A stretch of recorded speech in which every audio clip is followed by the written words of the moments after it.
اما بعد ان دین عند اللہ الاسلام، یقیناً زندگی گزارنے کا طریقہ اللہ کے ہاں ایک ہی ہے اور وہ اسلام ہے۔ ومن یتبع غیر الاسلام دینا فلن یقبل منہ، اسلام کے علاوہ باقی سے کسی دین کو کیا اتباع کرنے کا کوئی اسے کرے گا تو اس کی کوئی چیز قبول نہیں ہوگی۔ ہاں جی، دین جو ہے تو یہ ایک انسانوں کے ہاں نفسیات کا چرچے تذکرے ہیں اور مرتبے کے چرچے تذکرے ہیں، سیاسیات کے تذکرے چرچے ہیں، مختلف قسم کے چرچے تذکرے ہیں، لیکن ساری زمین پر ادیان اور دینوں کا بھی ایک تذکرہ ملتا ہے۔ اور دین جو ہے یہ ساری زمین پر جو ہے تو یعنی یہ ایک قسم کا کہ مقدس چیز ہے، کسی نام سے کوئی دین بھی ہو، ایک مقدس چیز ہے جس پہ انہوں نے اچھائی کو اجاگر کیا ہے، برائی کو رد کیا ہے۔ کوئی دین کیسا بھی ہو، ہاں جی، وہ تو کوئی پوچھتا ہو، سب کچھ کرتے ہو، لیکن یہ اس میں ہوگا کہ سچ اچھی چیز ہے، جھوٹ بری چیز ہے۔ ہاں جی، یہ ہوتا ہے نا، آپ کو پوچھتے ہو گے لوگ، کوئی عقل کی بات نہیں اس میں کہ آپ کو کیوں پوچھا جائے، ہاں جی، لیکن یہ بھی کہیں گے گالی دینا بری بات ہے اور خوشگوار بات کے نشی بات ہے۔ ہاں جی، تو یہ نہیں ہے کہ کسی چیز کو اگر دین کہا جائے تو ساری عالم انسانیت کے انسانوں کے لیے لازمی ہوتا ہے کہ اس کا ایک اخلاقی معیار برقرار رکھیں۔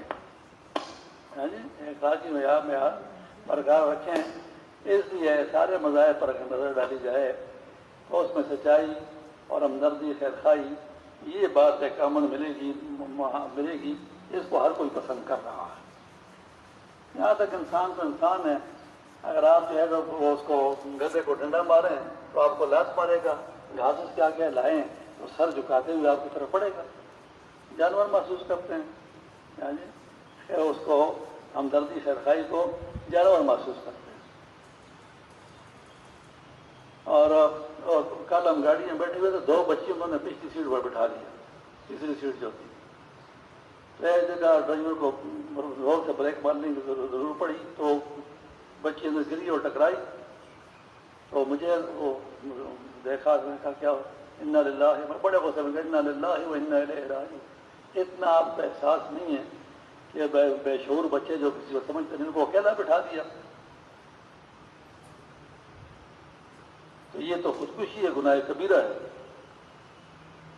میں نے مختلف مفتیوں کے ساتھ اس پر بات کی نا، ان ساری باتوں کو میں نے، گاڑیاں چلانا، بیٹھنا، سوئی گیس، سارے حادثات جو ہو رہے ہیں نا، ان سب کو میں نے جمع کر کے اس پر بات کرتے ہوئے میں نے کہا کہ اس میں کوتاہی کرنا گناہ کبیرہ ہے اور حرام ہے۔ تو کئی ہو سکے اتنا جی حرام تو جو کتابوں میں آئے وہی حرام ہوتا ہے، باقی باتوں میں احتیاط کرنی چاہیے۔ میں نے کہا بھائی اسلامی جو قانون ہے وہ شریعت ہے، شریعت جو ہے وہ جان، مال، آبرو کی حفاظت کا نام ہے۔ 3 چیزوں کی حفاظت، جان، مال، آبرو، اور جان، مال، آبرو کے خلاف جو کام ہوتا ہے اسی کو تو حرام اور گناہ کبیرہ کہا جاتا ہے نا، تو اصولی بات ہے بنیاد میں۔ اب یہ اگر اس طرح نہیں کہی ہوئی ہے کہ یہ گرمیوں میں ہینڈل جو ہے وہ نہیں اتارا تھا سوئی گیس کے، اس سے نلکے سے، بچے سوئے ہوئے تھے، رات کو بچے کا پیر لگا زور سے، کھل گیا اور ساری رات گیس بھرتی رہی، صبح دم گھٹنے پر اٹھے، ایک پہ اچانک جو ہے تو پنکھے کی سوئچ آن کر دی، اس سے جو شعلہ ہوا دھماکہ ہو کر سارے شہید ہو گئے۔ تو اس پر میں نے بات لکھی تھی رسالے میں نے کہا گرمیوں میں اس ہینڈل کو اتارنا یہ جو ہے تو یہ فرض عین ہے، اور اس کو نہ اتارنا یہ حرام ہے، اور اس پیسے چھوڑنا یہ گناہ کبیرہ ہے۔